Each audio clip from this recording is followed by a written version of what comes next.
6.5 से question number 27। एक परवलय दिया गया है, इक्वेशन पैराबोला का इक्वेशन है।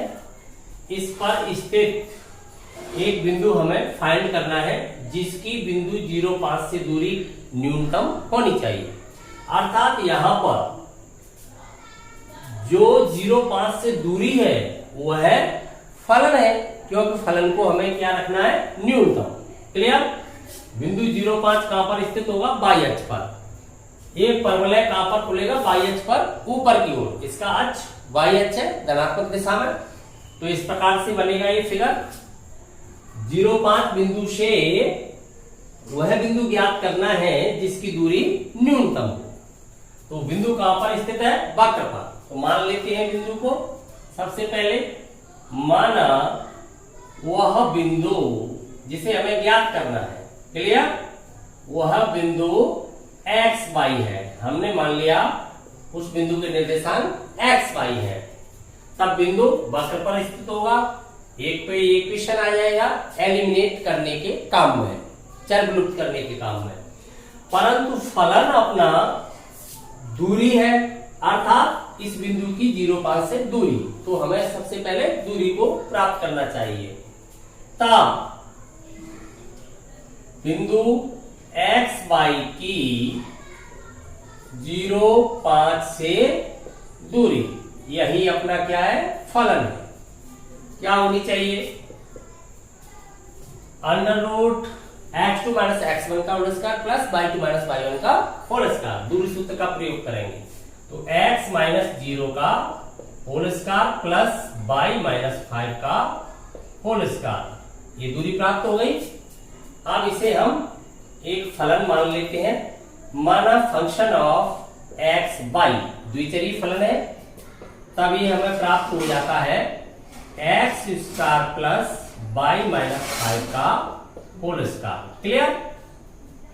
अब क्या करेंगे, अवकलन करेंगे, क्रिटिकल पॉइंट फाइंड करेंगे, फिर उच्चिष्ट एवं निम्निष्ट का पता लगाएंगे। ठीक उसी तरह काम करेंगे।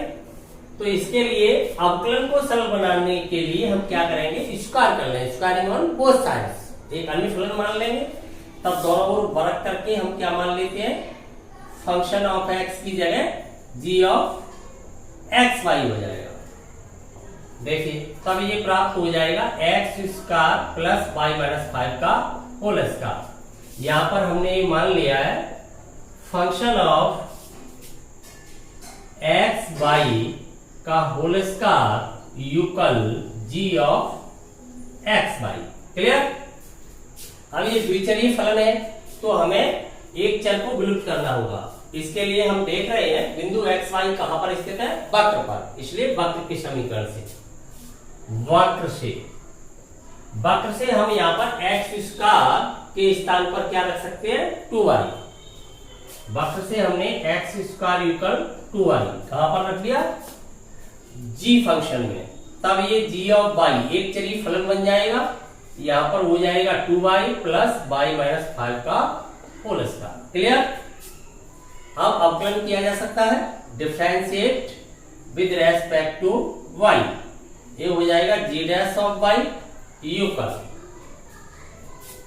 2y का करोगे तब 2, इसका करोगे तो 2 इंटू वाई माइनस 5, y का वन हो जाएगा। टोटल क्या फाइंड हुआ, 2y माइनस 8, ये 10, 2 लेस हो जाएंगे 8। 4 क्रिटिकल पॉइंट, अब क्रांतिक बिंदुओं को ज्ञात करें। G dash of y equal 0, इससे क्या फाइंड होगा, 2y minus 8 equal 0 implies y equal find हुआ 4। क्लियर? अब हमें यह देखना है y इक्वल 4 पर जो अपना दूरी फलन है g, वो कैसा होना चाहिए, न्यूनतम होना चाहिए। तो पुनः द्वितीय अवकलज परीक्षण लगाने के लिए हमें सेकंड ऑर्डर डेरिवेटिव फाइंड करना है। g double dash of y क्या हो जाएगा, केवल 2 हो जाएगा। 2y का करेंगे तब 8 का 0 हो जाएगा। अब हम यहां पर देख रहे हैं g double dash at y equal क्या है, 4। तब भी ये क्या रहेगा, 2, क्योंकि ये कांस्टेंट है, पॉजिटिव रहेगा, इज ग्रेटर देन 0। पॉजिटिव है तो ये कैसा हो गया, मिनिमम। अर्थात दूरी कैसी है, न्यूनतम है। न्यूनतम है तब न्यूनतम दूरी पर हमें y की वैल्यू क्या फाइंड हुई है, 4, जो बिंदु का द्वितीय निर्देशांक है, बिंदु की कोटि है। अब प्रथम निर्देशांक प्राप्त करने के लिए हमें इसे वक्र में प्रयुक्त कर देना चाहिए। अब वक्र से देखिए x स्क्वायर इक्वल y की वैल्यू क्या है, 4, तब ये हो जाएगा 2 इंटू 4। तब x की वैल्यू क्या फाइंड होगी, x equal plus minus under root 2 into 4 का क्या आ जाएगा 2 प्लस माइनस 2 और ये रह जाएगा √2। क्लियर, x की दो वैल्यू प्राप्त हो रही है, अर्थात ऐसे दो बिंदु हो सकते हैं। अतः अभीष्ट बिंदु जो हमें फाइंड हो रहे हैं वो हो रहे हैं प्लस माइनस 2√2 एंड 4, अर्थात y का मान तो 4 ही रहेगा, परंतु एक बिंदु कहां हो सकता है, बाईं ओर, और एक बिंदु हो सकता है वक्र पर दाईं ओर।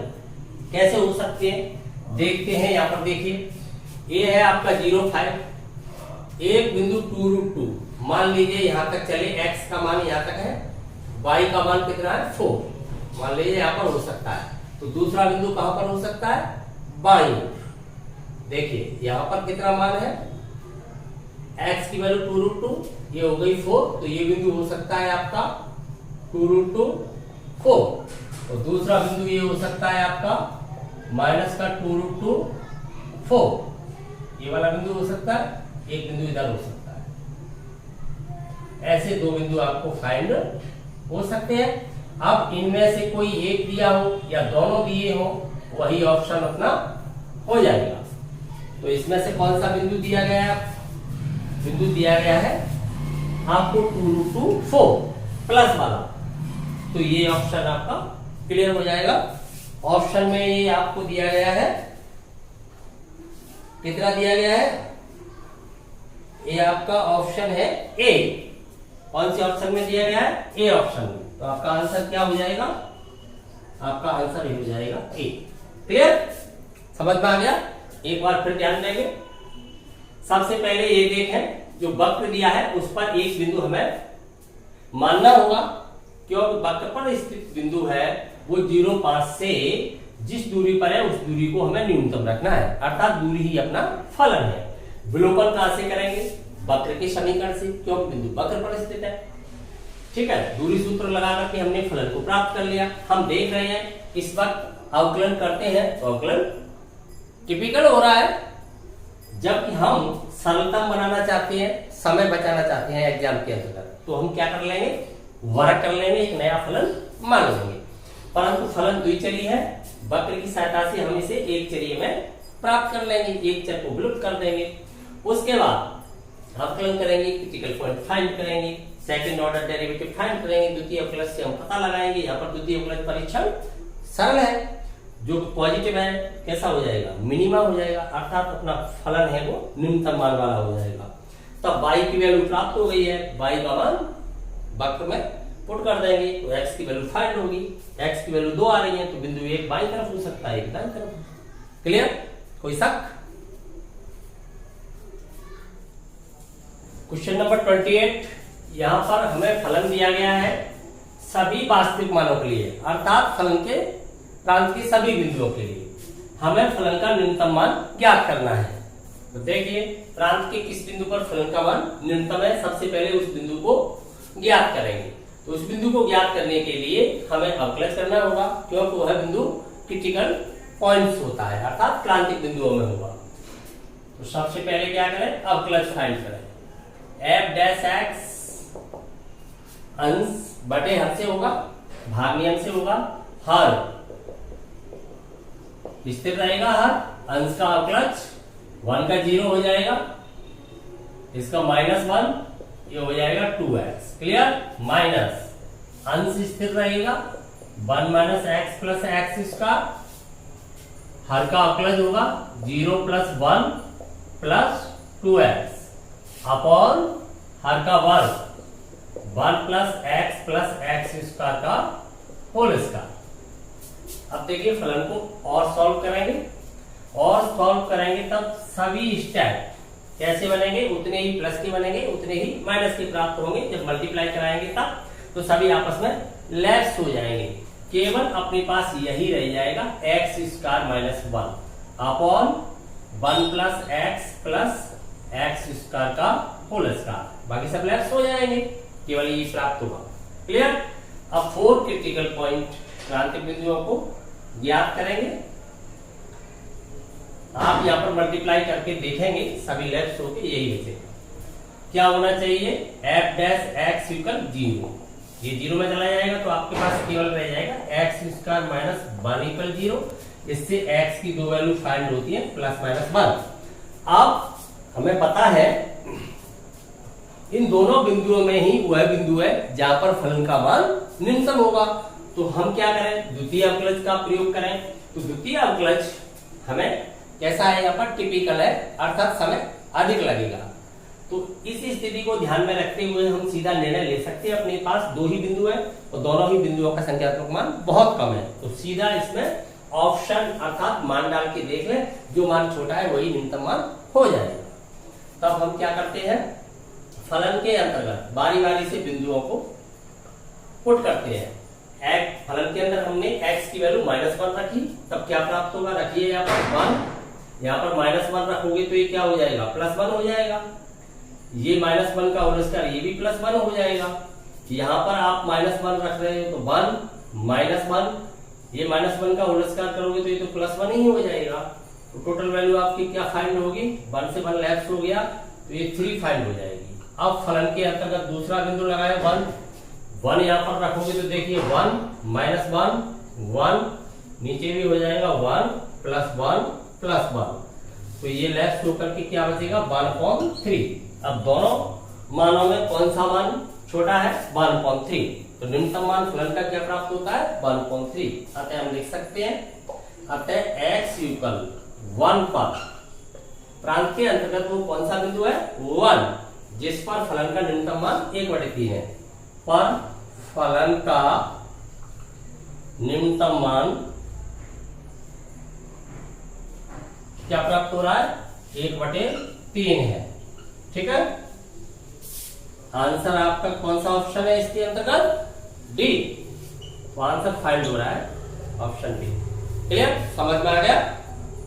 इसी स्थिति में यह ध्यान रखना चाहिए, जब अवकलज टिपिकल हो रहा है, समय अधिक लग रहा है, बिंदु अपने पास छोटे आ रहे हैं, तो उस स्थिति में हमें सीधा यहां से मान ज्ञात कर लेना चाहिए, उसमें देख लेना चाहिए कौन सा मान छोटा आ रहा है, वही न्यूनतम मान होगा। क्लियर।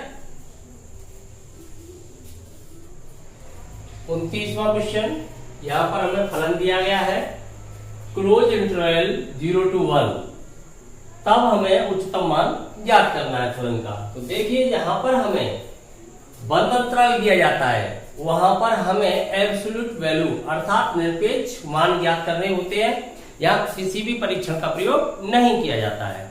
क्रांतिक बिंदुओं को ज्ञात कर लिया जाता है, फिर श्रेणी वाले मानों को सम्मिलित करते हुए सभी मानों पर बारी बारी से फलन का मान ज्ञात करते हैं। जो मान सबसे बड़ा होता है वही निरपेक्ष उच्चतम होता है, जो मान सबसे छोटा होता है निरपेक्ष न्यूनतम होता है। तो सबसे पहले हमें क्या करना चाहिए, अवकलन कर लेना चाहिए। एफ डैश एक्स, अवकलन क्या होगा, फलन का अवकलन करें। तो आप इस फलन में देखें, यहाँ पर इसको इस प्रकार से आप लिख सकते हो, function of x equal, multiply कराऊंगा तब ये हो जाएगा x square minus x plus 1। अवकलन को सरल बनाने की दृष्टि से डायरेक्ट ऐसे भी अवकलन किया जा सकता है।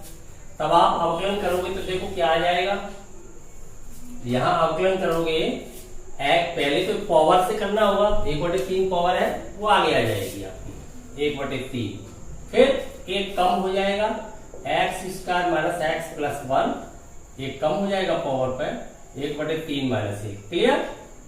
फिर अवकलन इसका भी होगा, तो इसका अवकलन आ जाएगा आपका 2x माइनस 1 का 0 हो जाएगा। क्लियर।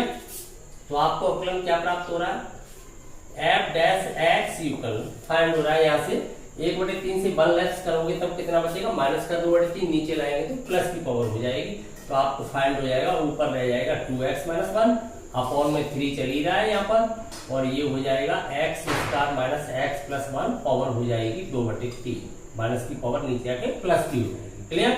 अब क्रांतिक बिंदुओं को ज्ञात कर लें। 4 क्रिटिकल पॉइंट्स। क्रांतिक बिंदुओं के लिए क्या होना चाहिए, एफ डैश एक्स इक्वल 0 रखिए।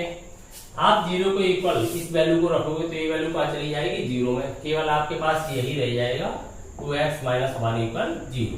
इससे x की वैल्यू क्या रही है आपके पास, हाफ। ठीक है, इसलिए x के कितने मान हो जाएंगे आपके पास, दो सिरे वाले मानों को भी सबमिट करोगे आप क्लोज इंटरवल 0 to 1, तब एक तो 0, एक आपको पॉइंट हाफ फाइंड हुआ है, और दूसरा पॉइंट आपका क्या है 1। ठीक है, अब मानों को ज्ञात करें। फलन के अंतर्गत सबसे पहले 0 लगा रहे हैं। 0 लगाओगे, चाहे यहां लगा लें चाहे वहां रख लें, तो क्या फाइंड होगा आपको, 0 लगाओगे तो 0 लगाने से देखिए एक पूरा फैक्टर 0 हो जाएगा, 1 हो जाएगा, 1 की पावर जो भी लगाओगे तो ये आपका आ जाएगा 1 ही फाइंड हो जाएगा 0 पर वैल्यू। फिर आप फलन के अंतर्गत क्या लगा रहे हो, हाफ। हाफ रखिए, हाफ रखोगे तब देखिए यहाँ पर हाफ, इसमें लगाए मान या वहां पर लगाए एक ही बात है। यहां लगाए तो आपके पास क्या आएगा, हाफ इंटू यहाँ पर हाफ, माइनस का 1 चल ही रहा है, -1 प्लस 1, पावर क्या चल रही है आपकी 1 था। देखिए यहां से कितना बचेगा, माइनस का हाफ, मल्टीप्लाई करेगा तो कितना हो जाएगा, माइनस का 1/4 और ये +1 होल पावर 1 था। टोटल वैल्यू क्या हो जाएगी आपकी 3/4, 3/4 की होल पावर 1/3। क्लियर। अब वैल्यू फाइंड करनी है 1 का, तो 1 लगाएंगे तो ये 0 हो जाएगा, 1 लगाने पर ये फैक्टर पूरा 0 हो जाएगा, ये 1 पावर 1/3, तब आपके पास आएगा 1। 0 पर भी मान 1 आ रहा है, 1 पर भी मान 1 आ रहा है, हाफ पर मान आ रहा है 3/4 की पावर 1/3, 3/4 0.75 छोटा है 1 से। तब हम देख पा रहे हैं यहाँ पर उच्चतम मान फलन का क्या है, 1, जो 0 एवं 1 पर, अर्थात 1 से अधिक बिंदुओं पर भी फलन का मान समान प्राप्त हो सकता है। तो उच्चतम मान वाले बिंदु 0 एवं 1 है। क्लियर। अतः हम लिख सकते हैं, अतः x बराबर 0 एवं 1 दोनों पर, 1 पर फलन का उच्चतम मान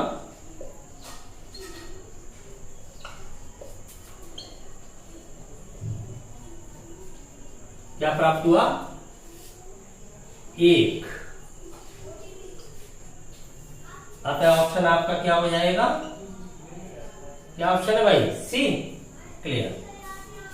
समझ में आ गया।